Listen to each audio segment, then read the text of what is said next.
itching to press this draft button to get us into our draft. There it is. We got it.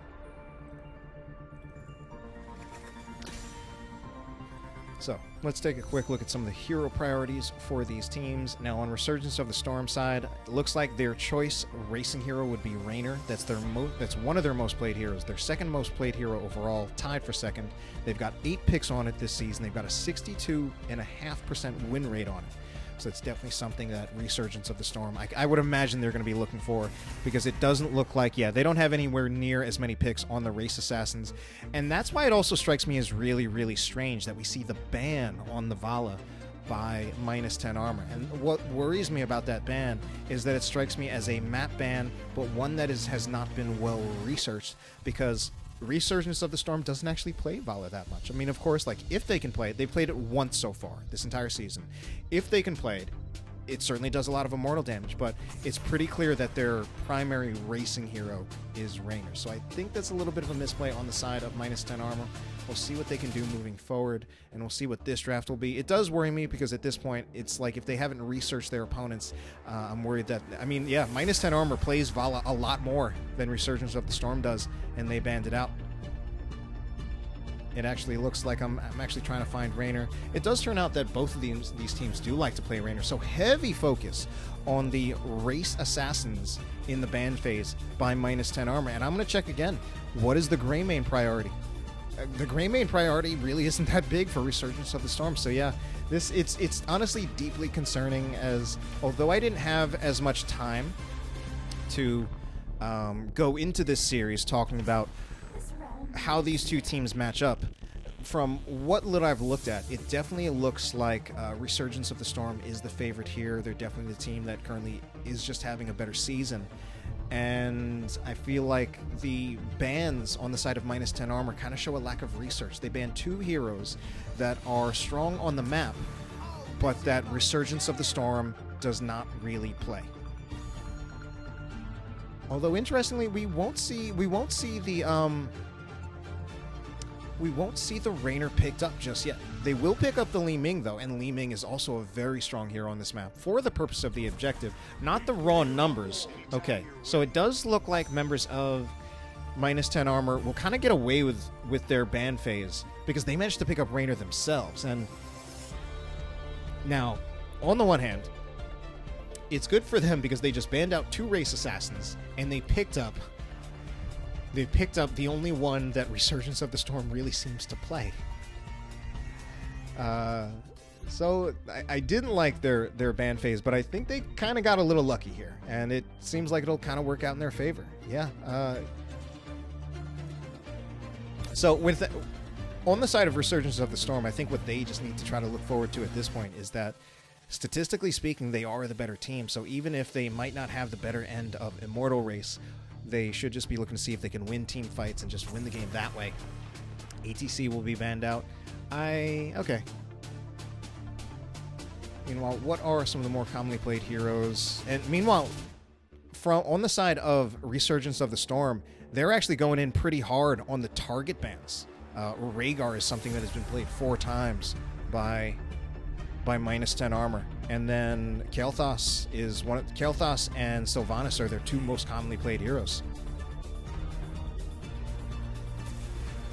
They'll go for the Zul'jin.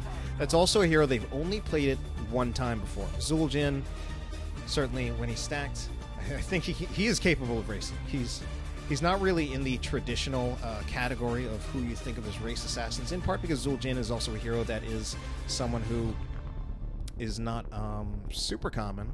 He can definitely be brought out. If he's stacked, he can absolutely wreck. And that does absolutely strike me at this point, where for Resurgence of the Storm, their win condition is not racing at just about any stage of this game, and especially not early on. They want to be looking for fights just about all the time.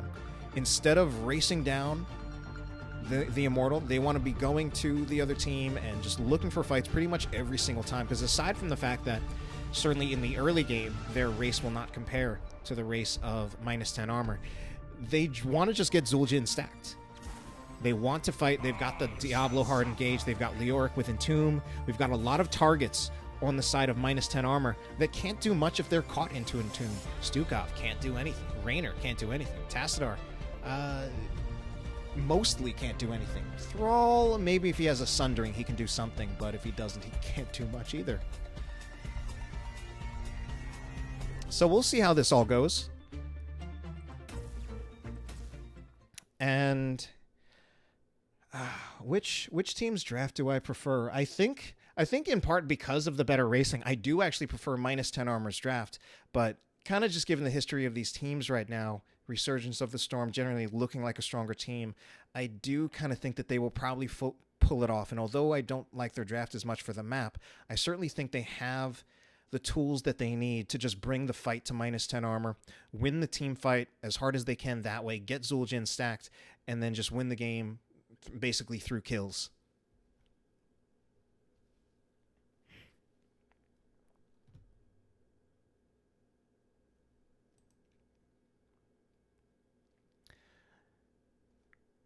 Okay, so we will be going into game number 1. This is my second series tonight. And we've got Resurgence of the Storm. Resurgence of the Storm. It's going to be C2D2 on Li Ming. Perseus will be playing as Diablo. Kenster on the Lucio. Wingman will be playing as Zul'jin.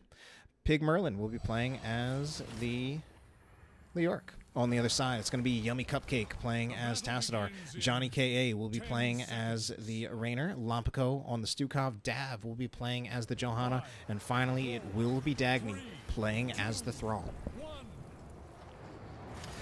So early on, we do have some stacking quests. We do have the Echo of the Elements from Thrall. Pretty common if you are going to play solo lane Thrall. Not a hard quest to stack, as I kind of noted in my previous one. Party Mix out of the Lucio.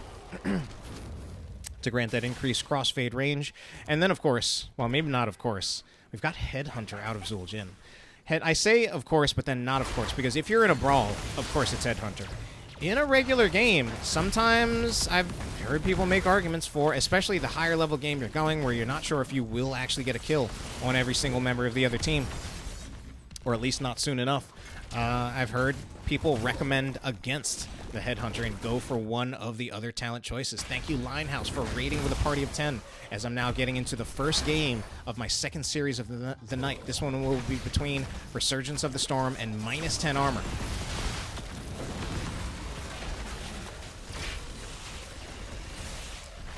Now, if I'm on the side of -10 armor, part of what I'm also thinking is, of course, there's not a 4-man rotation on this map. Like, if there's a 4-man, but it doesn't really rotate between lanes. But if I'm -10 armor, I'm kind of feeling like, maybe you don't want to fight into the Zul'jin. Maybe actually just pull back to the towers, and you let the wave come to your towers. Oh, then they actually managed to get a kill on Perseus. That was actually pretty impressive. Let the Zul'jin come into your towers, or rather, let the wave come into your towers so that you're not giving that many stacks to Zul'jin. So early kill on Diablo, a little bit surprised to see him get picked out like that, just straight up in a 4v4 fight in the bottom lane. This, of course, does give the members of -10 armor the ability to pick up this siege camp. Very, very impressive for them, because I was recommending kind of that conservative play, stay by the towers, don't let Zul'jin stack.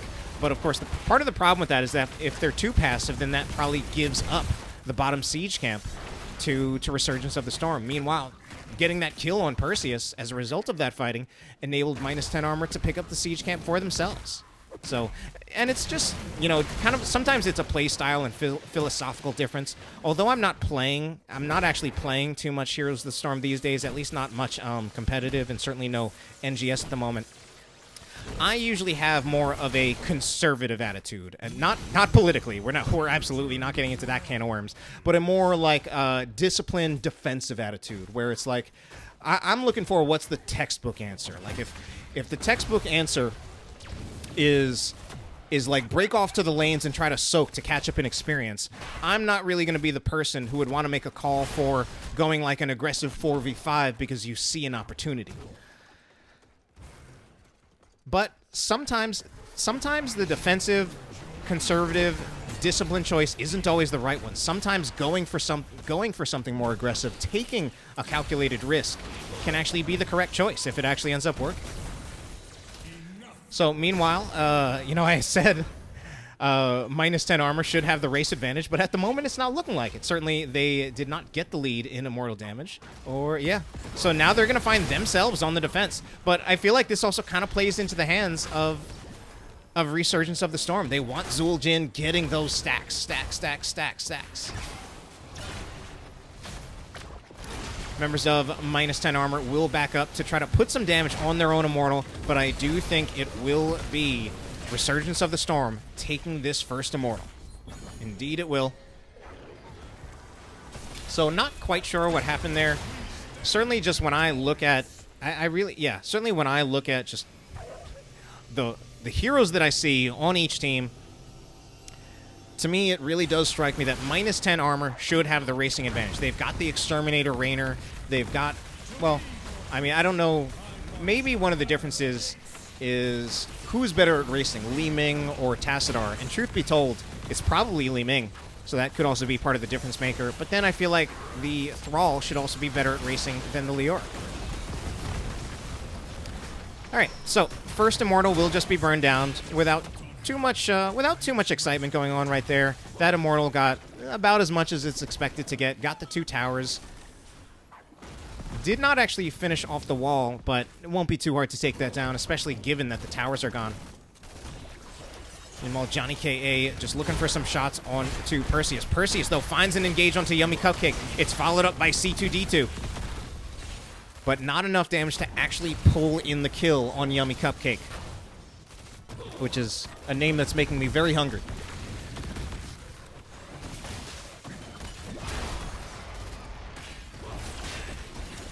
All right, Unstoppable potentially used a little bit early, but they're trying to find that kill onto Wingman, and there's, yeah, he absolutely has nowhere to go. Dav needs to be a little careful. He's pretty low. I feel like there's a possibility that if Dav overplays his hand there, Perseus could possibly, you know, get a cheeky re-engage, getting like an overpower into a shadow charge into the wall. But luckily for Dav, that doesn't happen. Meanwhile, in this part, oh my god, Pig Merlin nearly gets a kill onto Dagny. Dagny out there with really, really low hit points. And he's going to stay out here, deciding to just try to restore some of his hit points from the Frostwolf Resilience. But now an objective is coming up. Pig Merlin, it looked like this is actually, I think he actually could get that objective. Or rather, he could get that siege camp if he wanted to. Instead, he's trying to look and see if he can get a kill onto Dagny. But unfortunately for him, misses the skeletal swing, and not a whole lot's going to be achieved there. And we're seeing these teams actually just continuing to duke it out. And I don't like this that much. Although they might get a kill onto Kenster, and they do. My god. So this might be the second time tonight where I'm viewing one team as the favorite, but then the team that I'm kind of pegging as the underdog is really stepping up to the plate. Dav here does have really low hit points, or not low hit points, low mana. He's going in for C2D2, but it's only a Johanna. Okay, now it's a fight, but the members of Resurgence of the Storm are so low. Pig Merlin is the first to go down. Wingman and C2D2 are also really low. Lucio isn't even here. They're fighting without their healer. And at that point, you know, if they're fighting without their healer, it's not a huge surprise that they're finding themselves getting killed or really low in health. Perseus super low as well. Perseus is also someone... Does he have Devil's Due? Yes, he does have Devil's Due, so he could just tap the fountain, but maybe he doesn't have it. If he didn't have Devil's Due, I don't know if tapping the fountain would be enough. He would only be going in at, like, a little bit more than half of his health. And this time, it's an easy immortal take for minus 10 armor. They've got the level 10 talent tier advantage, but I think the members of Resurgence of the Storm can probably keep themselves away from any team fight engages before they get level 10. So overall, it's definitely minus 10 armor. Looking stronger in this early game, which is a little bit surprising. It's definitely Resurgence of the Storm who is having a stronger season overall. But, you know, if there is definitely something I have to, like, kind of give Resurgence of the Storm, it's that they are playing with a composition that is very inherently a late-game composition. If this game is allowed to go on too long, they could very easily find themselves clawing their way back into this game on the strength of that Zul'jin if he can get more stacked. This is a 4-man push here. Wow, Pig Merlin always seeming to push Dagny back. I guess probably just partly on the superior wave clear. The superior wave clear of the Leoric combined with then actually just going in against Dagny. But here we do see Dagny putting in a lot of damage on Pig Merlin, but this isn't done up here. This Immortal still has some shields to go for it. So this is proving to be a pretty strong push. Perseus is in a huge amount of trouble. I don't know. Okay, Perseus does actually get like a 4-man APOC, but since it was mostly a defensive APOC and Wingman is so low, there wasn't a whole lot really to follow up on the APOC, and I don't think the APOC achieved that much. You know, if we're talking about Diablo ults, if we're using them defensively, honestly, Lightning Breath is probably the better one for that. I think the APOC is really something that if you want to get the value of the APOC, it really needs to be used in conjunction with, if you're initiating with it yourself, then it needs to be used in conjunction with the Shadow Charge on a certain target. Otherwise, maybe have some other kind of combo set up for it. There isn't too much in terms of a combo set up aside from maybe an Entomb. This is a 5-man rotation onto Dagny. Dagny is going to get out of here, or maybe he won't. He's body blocked by Perseus. He's still trying to get out of here. That's absolutely crazy. He just might make it out of here. He does. That's crazy. He survived a 5-man gank, 5-man rotation, and with that 5-man rotation out of Resurgence of the Storm, they're going to be losing Soak here in this top lane. And this is also they're going to have to de-push this, but they're still getting engaged on, so they can't get someone to back. Eventually, I think it has to be Pig Merlin, but really, it has to be anyone soon enough. Otherwise, this is going to start doing some permanent damage to the keep. Okay, Pig Merlin does eventually go back, and I think kind of just in time. Yeah, just in time, especially if he tanks the damage, there won't be any permanent damage on the keep. But oh no, Perseus! It seems like they kind of decided to contest, or if they didn't contest, they went in just to take a look and then maybe got engaged on. This is going to be a lot of pressure being put on by -10 armor. There was already the Hyperion going out. Hyperion has already expired, but they still have 5 here. They're still pushing as 5. They've got a talent tier advantage, and they've got a siege camp still pushing.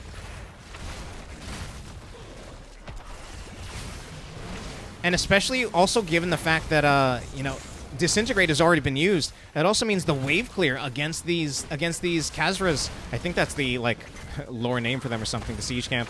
Isn't that great? Yeah. My God, that push got so much value, and they will now have a positional advantage on the Immortal as well.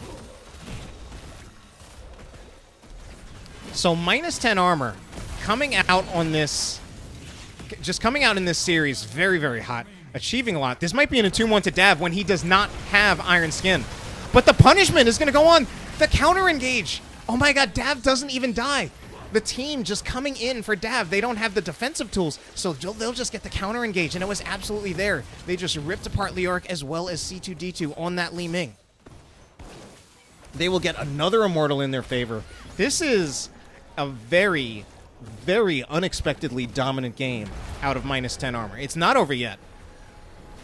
But I'll be honest, just based on what little I've looked at from the stats and the standings, I honestly thought that this picture kind of would have been in the other direction. I thought it would have been kind of a dominant game in favor of Resurgence of the Storm. Now, of course, sometimes you really need to look a little bit closer at the full story of the stats and the records between these two teams.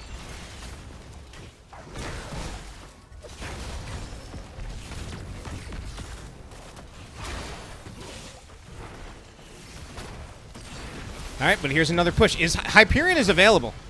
Hyperion is available. Has not been committed yet. Maybe wants to wait just a little bit to make it even more likely.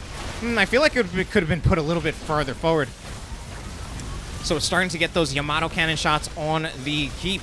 I think there's a pretty good chance we see the keep go down here. Meanwhile, Dagny is actually split pushing in the other lane. I don't know if the split push really achieved that much. I'd say the most that the split push probably got is not actually pressure on the keep, but just the soak that Dagny got from being in that lane. Hey, Valkymer, thank you for coming, and I appreciate your support.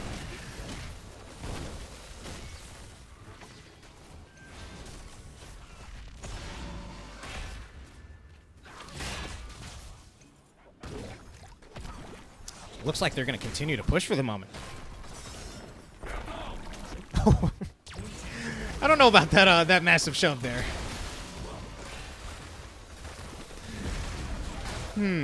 I mean, they're pushing as 5. Leoric's not here because he's trying to soak to 16 for the team.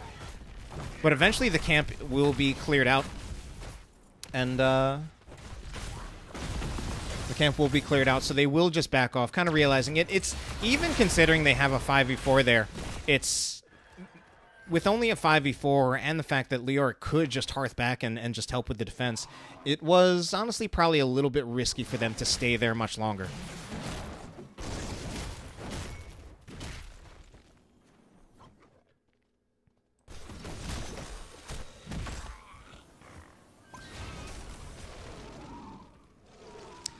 Yeah, I mean, the 16 I saw, and that's kind of where I said that I felt that the most that they got out of Thrall being there was the soak, which the split push is part of that. But I don't know if removing Leoric from the defense is really worth it, because that also means it removes Thrall from the push, and I feel like Thrall on the push could have a lot of value, because I think Sundering is their best engage tool, better so even than the Blessed Shield. Where I feel like the Sundering is something that... Sundering at the right time there, alongside that push, is something that I felt could have possibly resulted in, like, maybe 2 kills that could have actually resulted in that push just being game.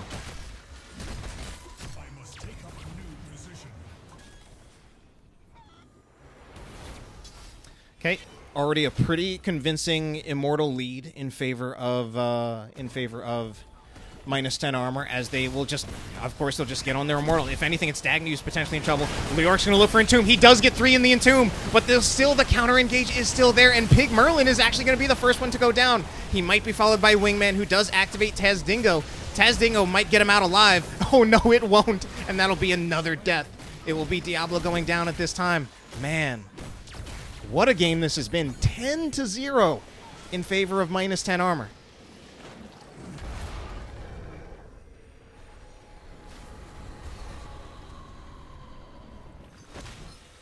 Oh no, and where is C2D2? Where's he going? I was wondering why they were moving up there. I felt like it was a position where they potentially could have gotten engaged on. Now, there should be all 5. There should be all 5 of minus 10 armor, sorry, of Resurgence of the Storm up to defend this, but there won't be a keep to defend it, and this is a full shield Immortal. And Resurgence of the Storm's attention is really going to be split between trying to burn down the Immortal or trying to get kills. And the kills, they haven't gotten any kills, so the kills have just not been in favor of Resurgence of the Storm. That's going to be a kill going in favor of minus 10 armor. That's going to be another one. Can they make it 3? Yeah, Pig Merlin is gone. Oh my god. Wow, what a game this is.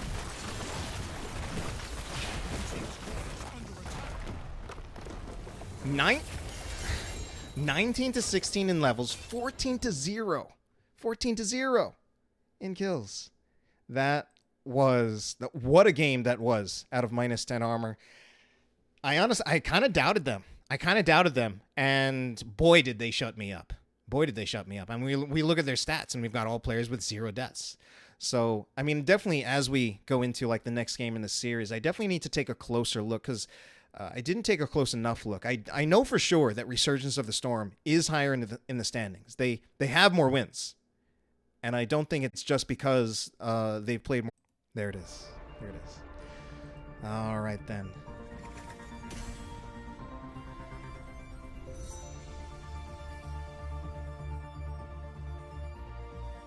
So, Infernal Shrines. Now, somewhat similarly to Battlefield of Eternity, there is an objective on this map, a PvE objective that requires you to damage some kind of, basically, do PvE damage. Very different, though, as this one is more about area of effect damage against PvE, rather than the single target focus on the last map. Does mean there's definitely a wider array of heroes that can be effective for that purpose, and not just within the assassin role as well. As many bruisers, solo laners, basically very effective at that purpose as well. So first ban will be on Sylvanas. Sylvanas is a hero that is someone who I feel. First of all, I think she has always been good on this map, because shutting down the towers and the forts and keeps when you're dealing with a Punisher has always been very powerful, I think. And then it's also something that just, with the changes to the way towers work, and combine that with the fact that it is the most played hero by -10 armor. So that's a good ban.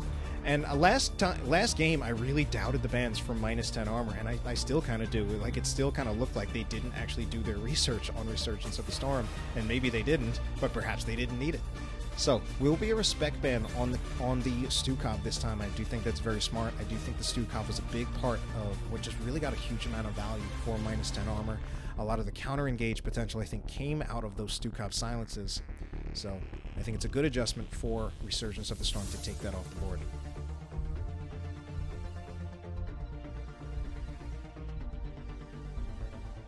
This will be followed up by a Kel'Thas ban. Kel'Thas is a hero that -10 armor likes to play. And Resurgence of the Storm, once again, there's... I mean, like, on the one hand, -10 armor are winning, but there's nothing on the side of their draft that actually indicates that they're actually doing research into their opponents, which makes it all the more impressive that they actually had such a dominant game in the first game. So Johanna will be picked up. I like the Johanna pickup. Obviously, I think, first of all, I think just within the balance of the game itself right now, Johanna is probably just in a better spot than Diablo, period.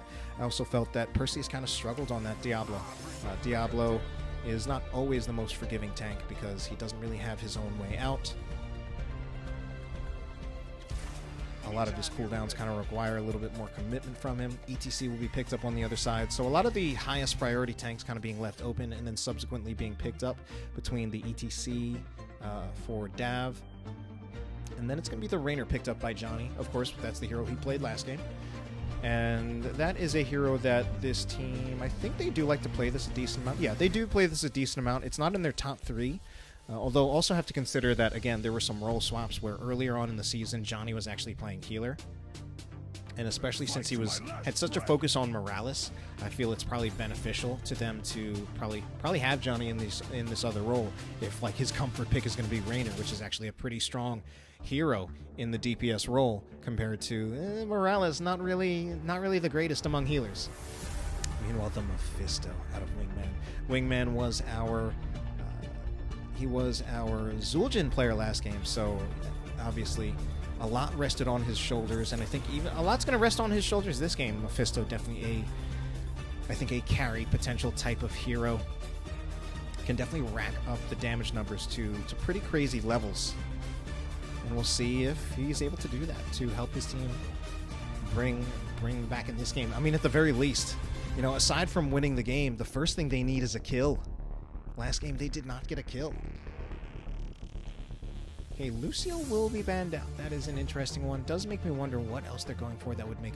Unless Lucio is like a preferred hero on the side of -10 armor, but it actually has been played 4 times. But again, you still have to factor in there was role swapping on the side of -10 armor. So if it was Johnny who liked to play Lucio, I don't know if Lompico likes to play Lucio. We'll see what he does end up picking up. Going to be the Jaina out of Yummy Cupcake and the Thrall again out of Dagny. I mean, the Thrall is interesting, and the Thrall's a strange hero. Of course, had his origins as a melee assassin. I think because of that, because his original design was as a melee assassin, I generally think that he hits a little bit harder than a lot of the other melee assassins. And there's also a lot of very powerful engage potential coming out of Thrall with the Sundering. Sometimes, though, when I see a Thrall on the same team as an ETC, I do wonder, like, oh, but is it going to be a Sundering, or will it be a Earthquake, just because you have to worry about the potential anti-synergy of Sundering and Mosh. Of course, you could also just communicate with your team and use Sunderings to actually set up Mosh, so you don't have that anti-synergy. Meanwhile, the Zeratul pick up by C2D2, as well as the Sonya for Pig Merlin. And it's going to be on the other side, Alexstrasza picked up by Lompico. This is kind of a tough draft to call, I feel, on both sides. In the end, I think I still, this time, I forget. Last game I did say I preferred the draft out of -10 armor, and I think this game I prefer the draft out of -10 armor again. First of all, I like kind of just the stability of it. Since I kind of talked before about how I kind of like more textbook approach to things. And one of the things that's very textbook about the draft out of -10 armor is that they have physical damage ranged assassin as well as a mage. So they have that very clear kind of textbook draft, and I think it's textbook because in most situations it's reliable, it works. Whereas the setup out of Resurgence of the Storm with the Zeratul Mephisto, I think is inherently more risky. But before we talk any more about that, let's go on into our game. Take a look here. Resurgence of the Storm actually down a game in this series. Let's see what they can do to bring it back. Perseus will be on the Johanna. C2D2 will be playing as the Zeratul. Kenster on the Rainer. Pig Merlin will be playing as the Sonya. Wingman on the Mephisto. On the other side, it's going to be Yummy Cupcake on Jaina. Johnny K.A. will be playing as Rainer. Dagny will be playing as Thrall. Dav on the ETC. And finally, Lampico on the Alexstrasza.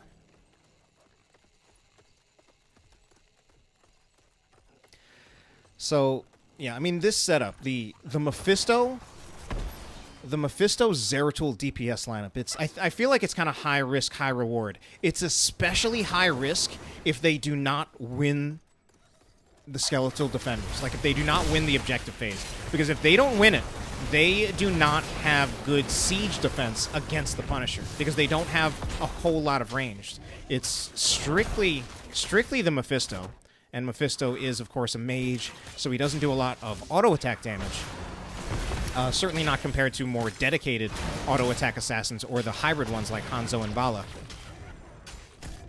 So it's very, very critical that the combination of, like, I guess the dive combination of the Zeratul, the Mephisto, and I suppose also the Sonya really succeeds in picking up kills. They need to use that dive to kill Alexstrasza, to kill Jaina, to kill Raynor. Because otherwise, if they find themselves losing the objective, it's going to hurt really, really hard on the defense, especially past the first Punisher. Okay, they're definitely rotating pretty tightly as 4 here, often even putting pressure on Dav in the lane. They do have the clear. No, they don't have the clear here. They still got to clear this lane, so they're not rotating just yet. And now we're actually seeing a double soaking situation out of Pig Merlin. Definitely one of the advantages out of Sonya over Thrall is that Sonya is definitely going to be better at trying to actually double soak the lanes if that's needed from your team. Whereas Thrall, not really going to provide that so much. Might do okay in the direct head-to-head fight, but in terms of the double soaking, I don't think he compares to the Sonya.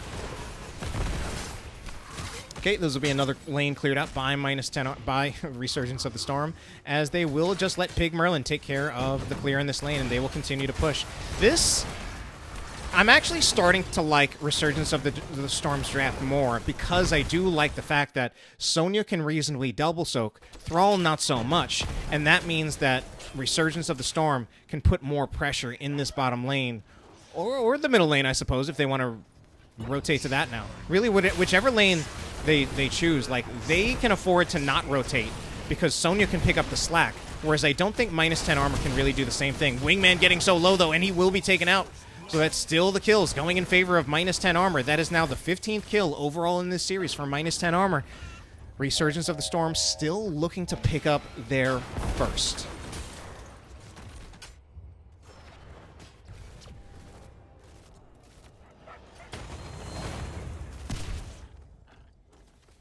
Okay, now, of course, we will see bruiser camps picked up by both sides. Oh, Johnny having a little bit of trouble taking this by himself. I think he'll be okay, but that was a little bit Monka, for a second. Meanwhile, Dagny needs to be super careful out here by him or herself. I don't even know anymore. Pig Merlin looking to put some pressure onto Dagny, but does get rooted by the Feral Spirit, so not too much pressure put onto Dagny eventually. Slight lead in the Skeletal Defenders by the members of Resurgence of the Storm. A lot of damage going on to Dagny. Dagny now at about 30% hit points. Does get a heal from Alexstrasza. We are going to see the abundance coming out of Alexstrasza. Perseus has, like, almost no mana. This is actually a pretty rough situation for Perseus.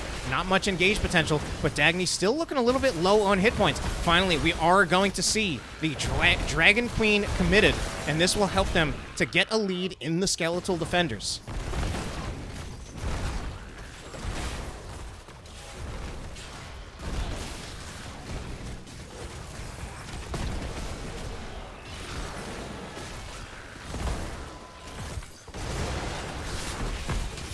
Okay, members of minus 10 armor starting to get really low. Lompico's in so much trouble. So is Dagny. Dagny trying to go to the top, trying to get more procs of Frostwolf Resilience.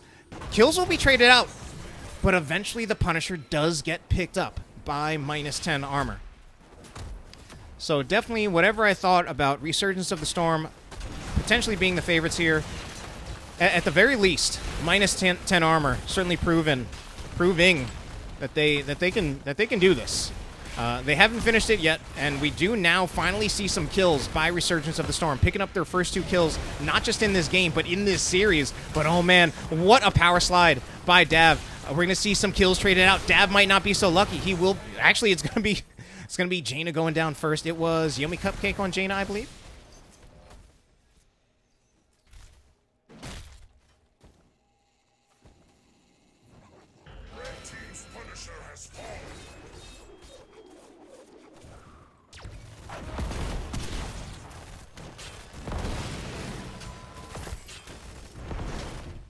All right, meanwhile, Dagny...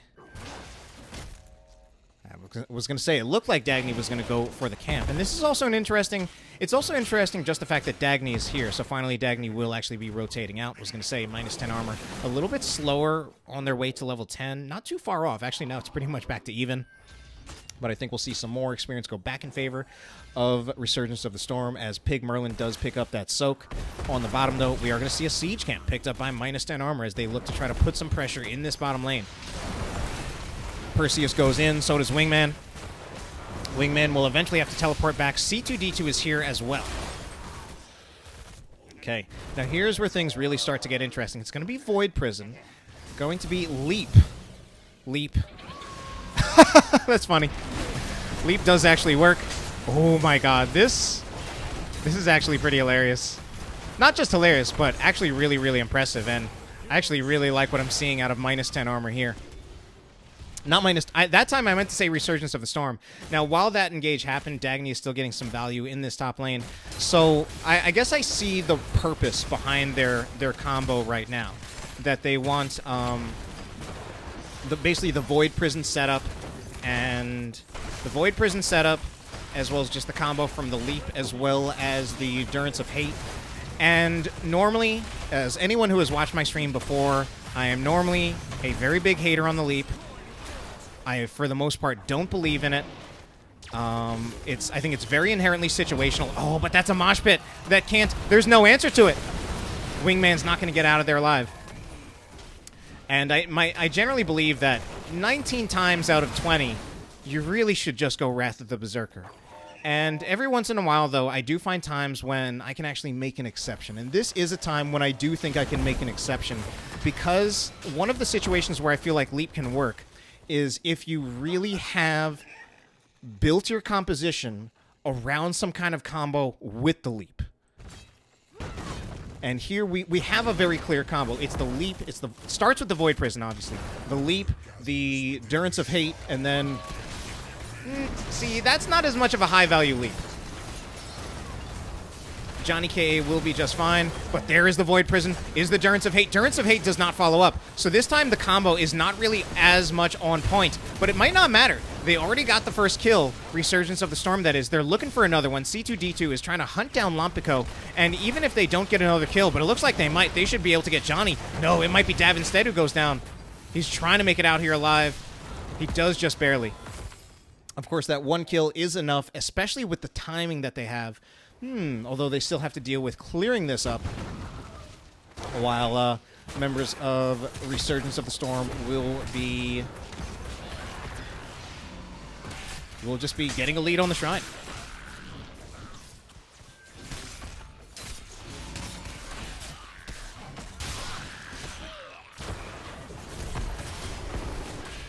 So the first time we saw the combo out of Resurgence of the Storm executed very well. That time, when they were fighting over the Bruiser, it was a lot more scrappy. If they execute their combo well, I very much believe it, actually, because they showed that at least one time they had the execution to pull it off. But they need to keep doing it. If they don't keep doing it, minus 10 armor might have the better composition for the long fight. actually having like the sustained damage from the Rainer. Perseus is probably going to go down there, has to use Blessed Shield defensively, and he's not out of the woods yet. Does actually have Iron Skin. But even with Iron Skin, that means he does need to get out of here. It's a race actually just to finish the skeletal defenders, but it goes in favor of -10 armor. But kills are probably going to be happening. So another kill goes out. One kill goes out. This one onto Zeratul. Big Merlin has no chance, and he will go down as well.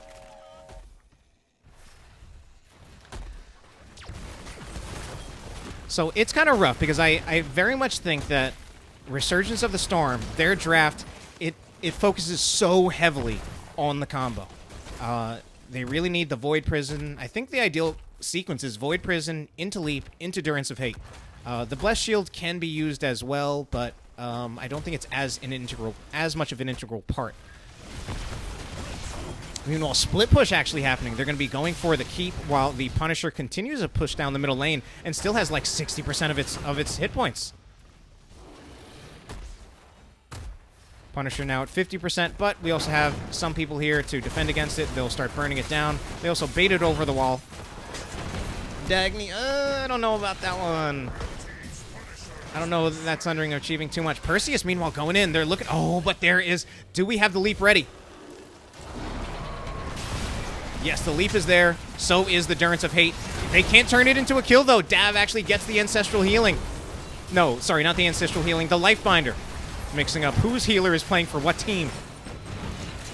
Dav actually seems to be going back in, but I think he pays for that with his life. And this needs to just... They need to just really try to disengage and make sure no one else gets hurt here. Wingman potentially going a little too far, but I think, Resurgence of the Storm, they should probably be able to find 2 more kills. At least one. Gotta be. Dagny, I don't think will get out alive. Pretty close call. Zeratul still looking for it. Oh no, Dagny kind of bumping his head into the shrine. It's going to be crazy if he gets out of there, and he actually does. So this game, far more even than the last, much more back and forth.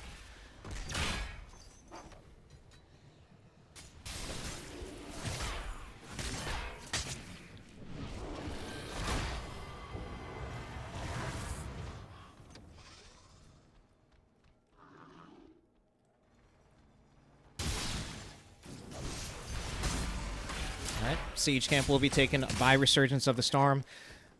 After last game was very, very one-sided in favor of -10 armor, we've got a game here now that is very, very even. You know, obviously we've got a lead in structures for -10 armor, but we do have a lead in experience as well as kills for Resurgence of the Storm. But neither one of these teams really in a position where it looks so much out of their control. So we'll just have to see where things move from here. Of course, -10 armor, just looking to clear up this wave as well as the siege camp, get themselves 16, while Dagny just moves out. He's already pushed up the top lane a little too far, so we can't really safely soak that anymore. So we're going to see a 5-man at the moment from -10 armor. What are they going to be looking for as they move around? At the moment, seems like pretty passive play on both sides. Neither team really looking for an engagement. Dav, just kidding, managed to catch, he did catch C2D2 going out a little bit too far. Durance of Hate went out in response, but it connected actually onto like 4, but there wasn't much of a response to it. It was mostly disengaged from. So cooldowns traded out. In the end, that's actually a cool, although it's two heroics for 1, I think that's actually a cooldown trade in favor of Resurgence of the Storm, because their heroics will be back up in a pretty reasonable amount of time, whereas Rainer's going to have to wait on for his for a while now.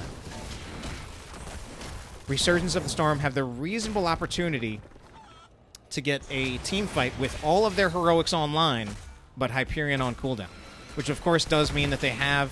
It's in their possibility. It's in the realm of possibility that they can do their Void Prison, Leap, Durance of Hate combo. But they're playing so passively. -10 armor already has 20 skeletal defenders. It's more than 20 now. The Void Prison needs to be like here now. It's not even here. Okay, Void Prison only goes on to 1, but the kill actually going to happen onto Rainer instead. Kills are going to be traded out both ways, but the healers are actually... Oh, healer's dead for Resurgence of the Storm, but more deaths are happening in favor of Resurgence of the Storm. It's going to be a 5-man team wipe in the end, I'm pretty sure. Yeah, Dagny not going to be so lucky to make it out that time.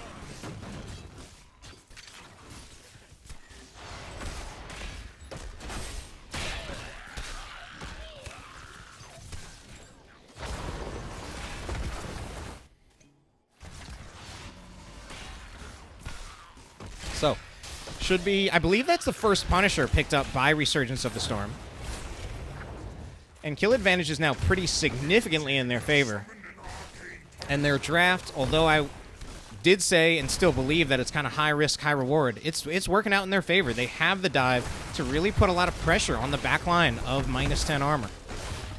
And they didn't quite go for the combo there. Instead, I think it was just the Void Prison, I'm pretty sure, only went out onto Alexstrasza. Of course, that does mean taking the healer out of play.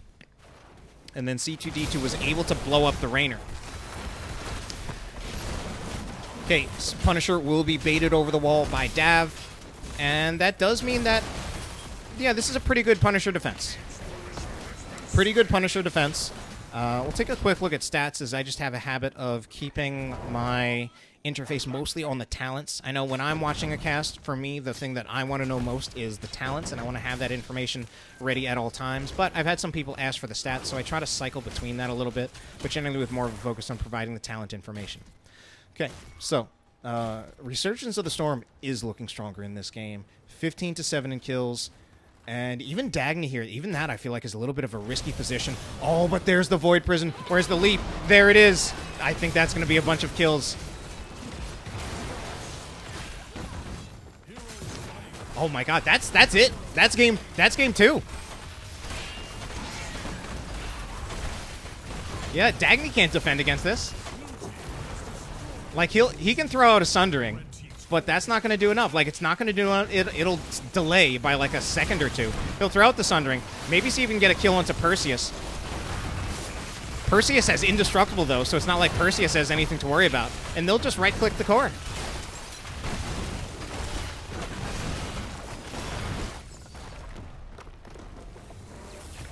All right, so that's game number 2, going in favor of Resurgence of the Storm. Kind of just really coming back in that series. It is now 1-1, so this is actually the second time of the night that I will be having a series go to the third and final game. But you know, we're going into our second draft in the series. Very purposeful drafting, where you have a very, and it's not just textbook, because if anything, that's like more advanced. That's not like drafting 101. That was not drafting 101. That's like the next more advanced course in drafting, where you're picking something where I felt the composition out of Resurgence of the Storm actually had a very clear weakness in that they don't have like a traditional attack damage assassin. And it's heavily reliant on actually executing that combo. But it's built around that combo, and they were able to execute it. And it was a lot of fun to watch. So we'll see if they pull off anything like that again. I also wonder, I think there's also a pretty good chance here that we just see one of those heroes banned out. And out of all those heroes, I think ideally it would have to be the Zeratul. And it's kind of a tricky situation where the Zeratul, like, I'm not even entirely sure if you know, the members of Resurgence of the Storm necessarily even want to continue playing Zeratul. But yeah, there it is. Big surprise there. Since the Void Prison is just such the clear initiation to that, and especially, again, like, just once you have the Void Prison into, as long as the Void Prison hits, the leap is guaranteed. So that was really kind of the linchpin of the whole combo. We can see a Kel'Thas ban. Nope, Stukov. Yeah, Stukov, I remember. Stukov was banned in Game 2 by Resurgence of the Storm as a respect ban, because the Stukov actually got a huge amount of value in Game 2. Or, sorry, in Game 1, with all the counter initiation that it got. So this is actually the first time, though. I feel like this is the first time that we see a ban out of -10 armor that is actually very clearly targeted against Resurgence of the Storm. Zool will be banned out.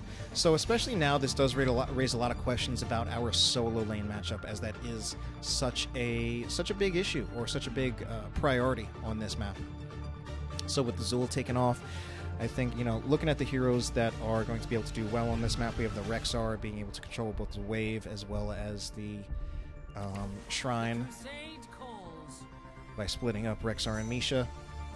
We could have Yrel, again, also being able to control both the wave and the shrine by leapfrogging across. ETC will be picked up by Dav, so comfort picks again. Rhaegar picked up by Lompico. These are picks coming out that they don't surprise me, they don't shock me, they don't answer any of my questions, and they're very much expected. So again, I'm really looking for some of these drafts to answer some of the questions that I have. Obviously, the solo lane being one of them. What are our DPS heroes on the other side? Because again, the play by Resurgence of the Storm last game was less focused on like just raw DPS play, and rather just the combo that they set up with the Zeratul. So they'll pick up the Li Ming. Li Ming, Li Ming is, I don't think she's bad on this map, but I also don't think it's like her best map. Historically, there have definitely been plenty of Li Ming games on Dragonshire, but I don't think of it as being as good of a map for her as something like Battlefield of Eternity or Towers of Doom.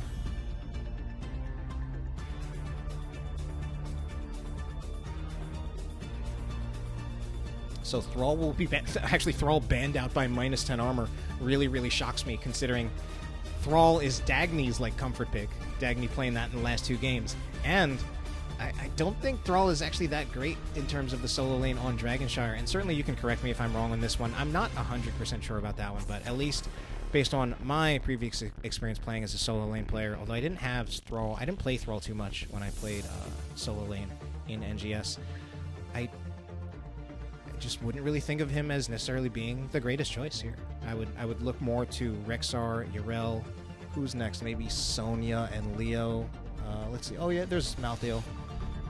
I would look to something like along the lines of those heroes. Raynor picked up by Johnny. Clear comfort pick for him at this point. Meanwhile, the Kael'thas out of Yummy Cakes. As that, yeah, that's actually one of the most commonly played heroes for -10 armor. So -10 armor, definitely getting a lot of their comfort picks at this time.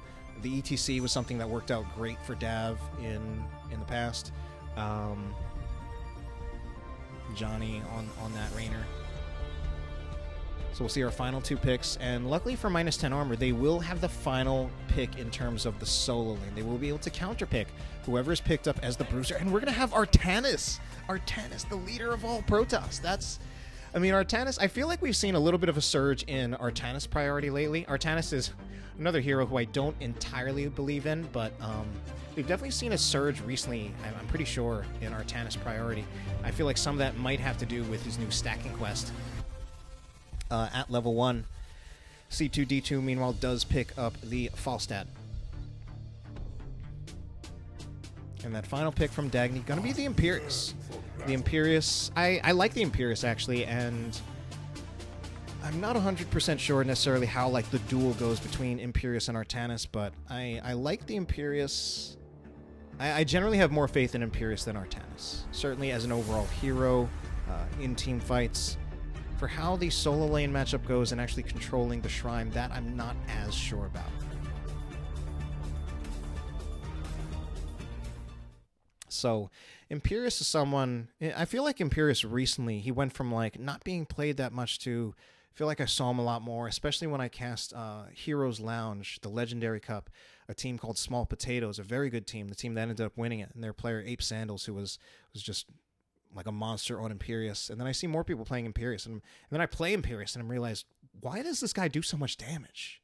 And like Yrel, he can actually go back and forth in between the wave and the shrine by using Celestial Charge. Although I don't know if it's as desirable for him because his cooldown, I'm pretty sure on Celestial Charge, is a little bit longer. All right, game number 3. This is it. This is the game that decides our series. -10 armor. Oh, and it looks like I'm not actually displaying the score. Am I really not doing that? We'll fix that up real quick. There we go. I wasn't even displaying the score in the overlay. I can't believe nobody told me. 4. But we got it fixed. I recognize it far too late, as now I'm also far too late to introducing our teams. Resurgence of the Storm, Perseus on Johanna, Wingman on Li Ming, Kenster on on Lucio, C2D2 on the Falstad, Pig Merlin on the Artanis, getting a nice swap, and that's going to be an early kill on Yummy Cupcakes on the Kel'Thas. Dagny will be playing as Imperius, Johnny KA on the Raynor, Dav will be playing as ETC, and finally Lompico on the Rhaegar.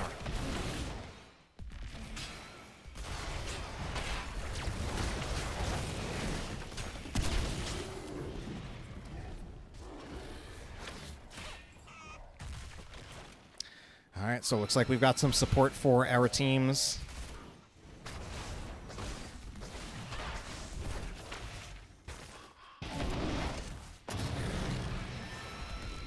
You think yourself worthy to wield the Dragon Knight's power? Prove it. Take control of the shrines. Siege Camp will be picked up by both sides.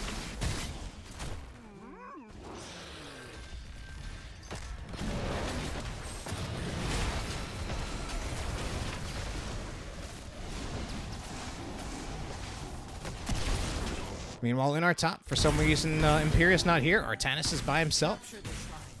So Artanis definitely going to be getting some soak, while Imperius is not. Dagny going to be making out of here. Oh, and we haven't been showing our talents. Really behind schedule in these things. Oh, we're going to see C2D2 caught in the gravity elapse, but the power slide from ETC not quite there. Lompico is coming to join in, as there were no heals for this 4-man. There was certainly plenty of damage, but not enough. Went on to C2D2 there when the gravity elapse had gone on to when C2D2 had been hit by the gravity elapse. Dev right here. Oh no, that power slide looked a little strange. I think that happens when you try to do a power slide angle that conflicts with the terrain, and it kind of just wraps around it. And unfortunately, it also meant that he certainly didn't get any stun there. Meanwhile, Johnny K moving out into this middle lane, looking to pick up some of the soak while also, I guess, kind of laning directly against C2D2. I feel like this would kind of favor the Raynor as long as he, especially if he has Adrenaline Rush ready. Meanwhile, down here, Dav still losing a lot of health. It's Dav who's actually really having a lot of trouble sustaining. Unfortunately, between these two healers, although Lucio's healing is very slow trickle healing, he's definitely a little bit better on the end of sustained healing than Rhaegar is, especially if Rhaegar has no mana. Yeah, Dav and Lompico, I think at this point, they kind of just need to back up. Oh, and Imperius was killed. Oh, because we had the rotation, or rather the global fly-in from C2D2. And that's also just a huge game breaker. I don't know if game breaker is the right expression, but it's basically something where, regardless of even what the matchup is head-to-head between the duel of Imperius and, oh no, Johnny K.A. is stalling, but possibly paying for it with his life. Regardless of what the duel is actually like between Artanis and Dagny, Falstad can always just fly in there and throw a wrench into that. Just as long as he has his flight cooldown ready.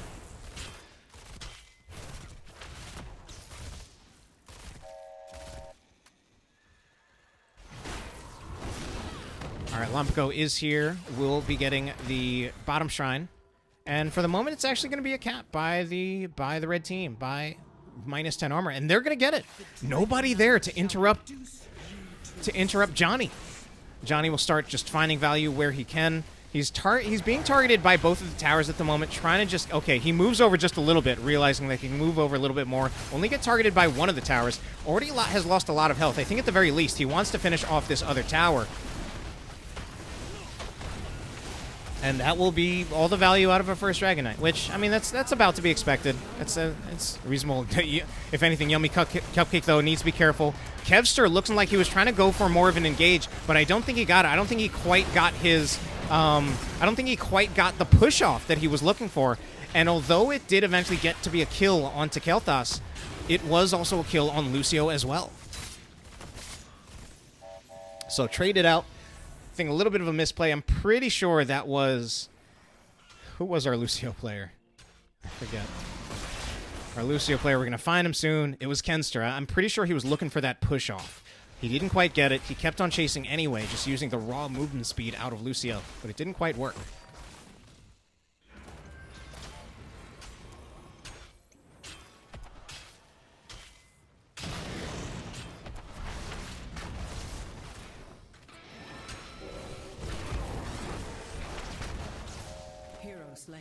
Ooh, meanwhile, Imperius goes down yet again.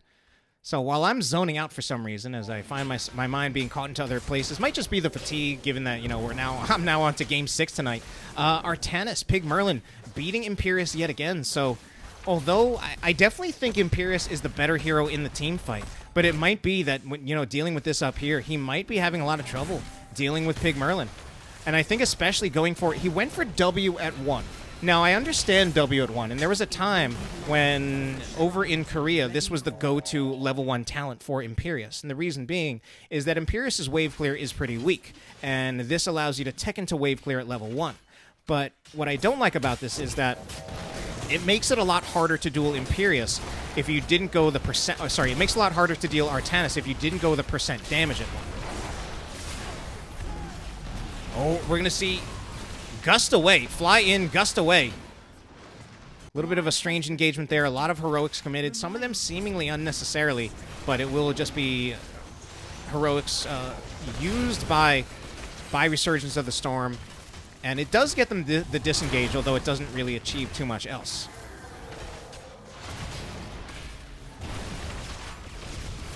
Okay, members of -10 armor, though. They're going to get another Punisher. Yeah. There's no one there to stop. There was no one there to stop Dagny from picking that up. They also pick up a kill onto Johanna. Meanwhile, Artanis was picking up the Bruiser camp. I don't really like that, honestly. I don't feel that normally I generally don't feel it should be your solo laner's job to really be leaving the lane to pick up the Bruiser camp, especially on this map where it basically means that -10 armor was able to hold the top shrine for free.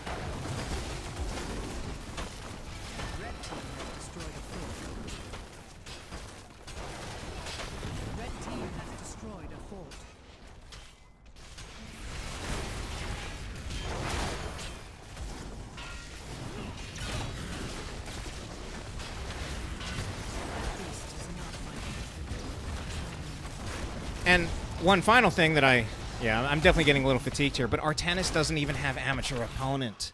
If he doesn't have amateur opponent, then I especially don't feel like he has too much business trying to get a camp. Now, in the end, he does get a little bit of push here because the members of -10 armor were pushing as 5 in the bottom. Dagny does have Holy Fervor, so he's actually teched very heavily into wave clear. And with both of these talents, level 1 and level 7, Imperius actually has pretty good wave clear. The level 7 in particular is pretty strong in terms of wave clear. But this definitely does, in my opinion, make Imperius a little bit weaker in the team fight, and as well as the duel against Artanis. Okay, so this is an attempt to invade. Okay, they do succeed in the invade. I think, oh man, unfortunately, I think the Hyperion was kind of thrown out in a panic. The Hyperion wasn't necessary. They kind of got they would have gotten the disengage without the Hyperion. But they're looking for more now. Unfortunately for Dav, he only gets the power slide onto Perseus, and Perseus did use Iron Skin at just the right time. So Dagny still looking to push down this lane. As we see, wow, they're really content to just they've actually got the double siege camp. They've also got the level 13 talent tier advantage. They just have to be careful about not overstaying their welcome, because soon, especially if we see, like, Gust come back online, but it's instead going to be the mosh pit, and there's no Gust! Oh, God, what a good mosh from Dav. Such perfect timing. Such perfect timing. The interrupts. I mean, you know, I look on the side of Resurgence of the Storm. They've got 2 of the easiest mosh interrupts in the game. They've got Wave of Force. They've got Mighty Gust. Those are 2 of the easiest mosh interrupts in the game. But just the timing, I don't know, I don't know if maybe Dav knew, like if he's counting the cooldowns or something, or they're keeping track of that, knowing that they didn't have their interrupts ready. Like, this is a very hard composition to get a good mosh off against. Like, Li Ming, I would say, best mosh interrupt in the game. Can Dagny... Oh, no! C2D2 went to help out Dagny. Instead it's Dagny. Yeah, no, it was C2D2 who went to help out Pig Merlin, trying to kill Dagny. Instead, it was C2D2 who ends up paying for it. -10 armor. They're kind of on fire here. This is, you know, but I gotta say, this is actually our most even game so far. It is -10 armor in the lead, though. Again, just looking great.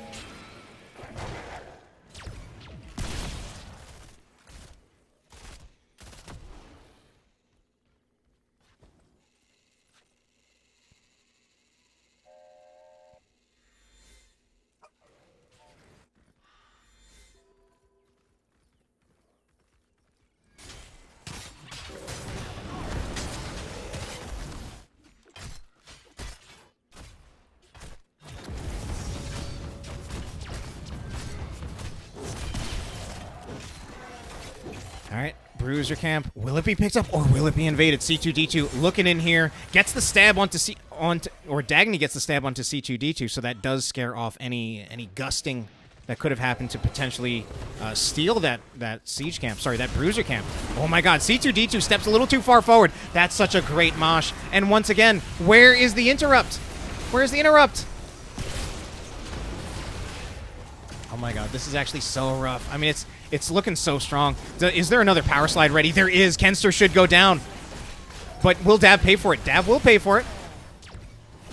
Oh no, they managed to finish off Wingman too. I can't believe actually just how strong -10 armor is looking.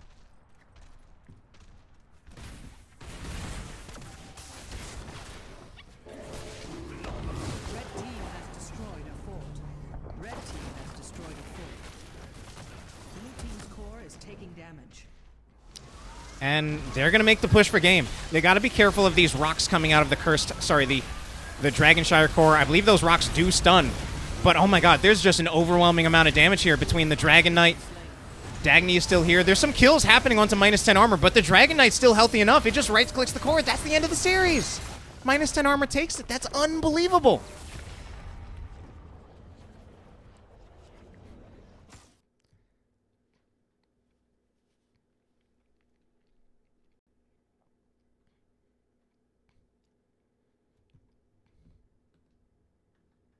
Well, that is the end of that series. I'm really happy to have done that series. I want to take a look at the match summary just in case you guys want to look at some of the stats. That one ended up being pretty even in terms of kills, but yeah, I mean, definitely there's really no way around the fact that -10 armor really had to be the underdog going into this series. And game 1 was mind-blowing, 14-0. Game 2, Resurgence of the Storm comes back with that awesome combo, and then -10 armor clutches it out in the end. And honestly, that was a great series. It was a great series. I would say one of the best that I've cast in NGS. Certainly for Div C, one of the best series that I've cast.